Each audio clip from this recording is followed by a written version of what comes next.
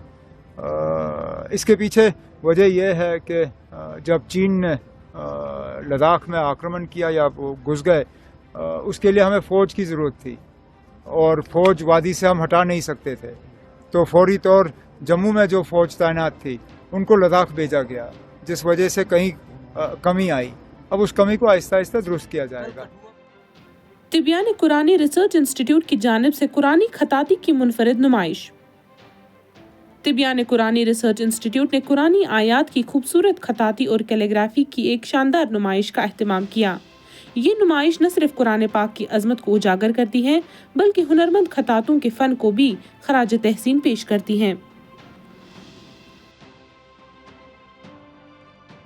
بہت ہی نایاب اور خوبصورت شہپارے یہاں رکھے گئے ہیں. ان کی زیارت کے لیے میں یہاں آیا ہوں. مجھے بہت ہی خوشی ہوئی یہ دیکھ کر کہ ایک بہت ہی مثبت کوشش ہوئی ہے اور ہمارے چھوٹے بچوں نے اپنے آرٹ کے نمونے یہاں رکھے ہیں، آرٹسٹوں نے اپنے شہپارے یہاں رکھے ہیں. میرے خیال میں ابھی تو ابتدا ہے، آگے چل کر اگر اس پر کام کیا جائے تو یہ بہت ہی ثمردار معلوم ہوگا. کلام الہی کی ایک ایسی کتاب ہے جس پر سب مسلمانوں کا اتفاق ہے اور یہی مرکز اتحاد بھی ہے.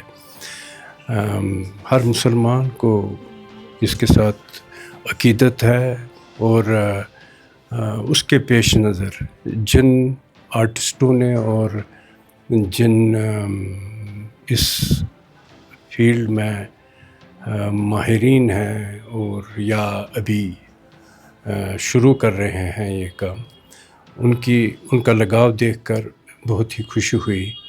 یہاں ایسے شہپارے میں نے دیکھے جو واقعی داد کے قابل ہے. یہ بہت ہی خوش قسمتی ہے ہم لوگوں کی کہ یہاں شروع سے ہی، بلکہ شاہ میر دور سے ہی خطاطی کا عمل شروع ہوا. خاص کر جب حضرت شاہ ہمدان یہاں تشریف لائے اور اس کے بعد حضرت میر شمس الدین عراقی یہاں تشریف لائے. ان سب مبلغین کے ساتھ کافی تعداد میں ایسے لوگ بھی آئے جو خطاطی کے فن سے واقف تھے اور انہوں نے پھر یہاں کشمیر میں اس فن کو عام کیا. اب تک یہ سلسلہ چل رہا ہے لیکن اس کو اور زیادہ نمایاں کرنے کی ضرورت ہے. طبیان قرآنک ریسرچ انسٹیٹیوٹ کی طرف سے یہاں جو یہ نمائش کا اہتمام کیا گیا ہے، یہ بذات خود ایک احسن قدم ہے. قرآن اور اہل بیت کو مصوری اور آرٹ اور کیلیگرافی کے ذریعے لوگوں تک پہنچانا اور اس ہنر کو نمائش گاہ کے بجائے عام لوگوں کے لیے مہیا رکھنا، یہ اپنے آپ میں ایک کمال ہے. یہاں جب ہم دیکھتے ہیں کس طریقے سے قرآن اور حدیث اور اہل بیت علیہم السلام کے بارے میں مختلف چیزیں جو یہاں نمائش کے لیے رکھی گئی ہیں، یہ نہ صرف یہ دکھاتا ہے کہ ہمارے بچوں میں، ہمارے نوجوانوں میں، جوانوں میں ایک ٹیلنٹ ہے اور اس ٹیلنٹ کو ابھارنے کی ضرورت ہے، اس کو حوصلہ افزائی کی ضرورت ہے. مجھے کہا گیا ہے کہ یہاں چھوٹے بچوں نے بھی کچھ اپنے نوادر یہاں رکھے ہیں. تو اس بارے میں یہی ہے کہ ہمیں ہر سطح پر اس کی حوصلہ افزائی کرنی ہوگی. جو ایک کیلیگرافی ہے، جو یہ آرٹ ہے، جو اسلامی طرز زندگی کو ابھارتا ہے، اس کی ہمیں ضرورت ہے کہ اس کو عام کیا جائے اور لوگوں تک پہنچایا جائے. اللہ تبارک و تعالیٰ کا ایک نام مصور ہے، جس نے اس جہان کو بہترین اور خوبصورت انداز میں جو ہے عکس بندی کی ہے، تصویر کشی کی ہے اور اس خوبصورت دنیا کو مختلف رنگوں سے سجایا ہے۔ ایک ہنرمند، ایک آرٹسٹ جو مختلف فیلڈ میں کام کرتے ہیں، وہ اپنے اندر کا جو ہنر ہے وہ باہر نکالتے ہیں۔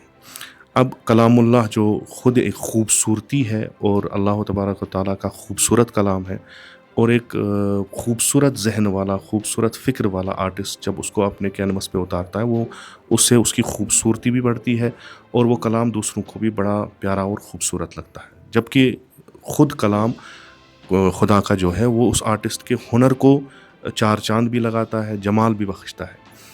یہ جو یہاں پہ ایگزیبیشن ہوئی ہے، اس میں سب سے بڑی بات جو ہے وہ یہ ہے کہ لوگوں کو یا خصوصاً اسٹوڈنٹس کو اس کی طرف راغب کریں کہ کلام اللہ جو ہے اس خوبصورتی کے ساتھ جو ان کی آنکھوں کو بھاتا ہے، ایک قدم ہے اس بہت بڑے پیغام کی طرف جو خداوند متعال نے پیغمبر اکرم صلی اللہ علیہ وسلم کے ذریعے دیا۔ آگے بہت سارے ایسے قدم جو ہیں وہ اٹھنے چاہیے اور ہمارے جو آرٹسٹ ہیں وہ اس میں بھرپور حصہ لینے چاہیے، اور جہاں جہاں بھی یہ ایگزیبیشن ہو ان آرٹسٹ کو بلانا چاہیے اور ان کے ہنر کو لوگوں تک پہنچانا چاہیے۔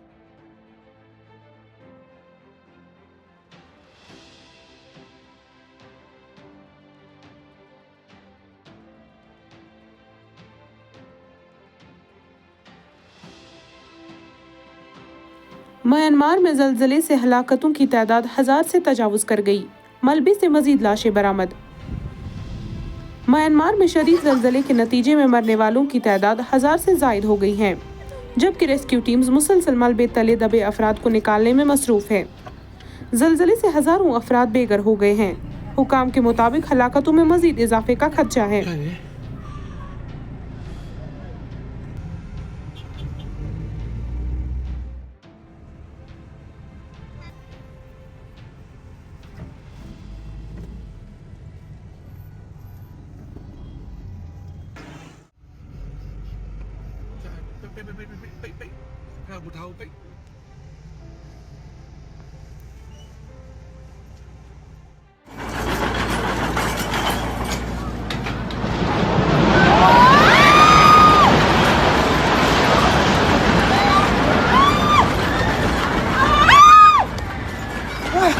یہ تھی آج کی ہماری اہم سرخیاں۔ ہر رات 8 بجے ہمارے ساتھ بنے رہیے۔ دیجیے اجازت، اللہ حافظ۔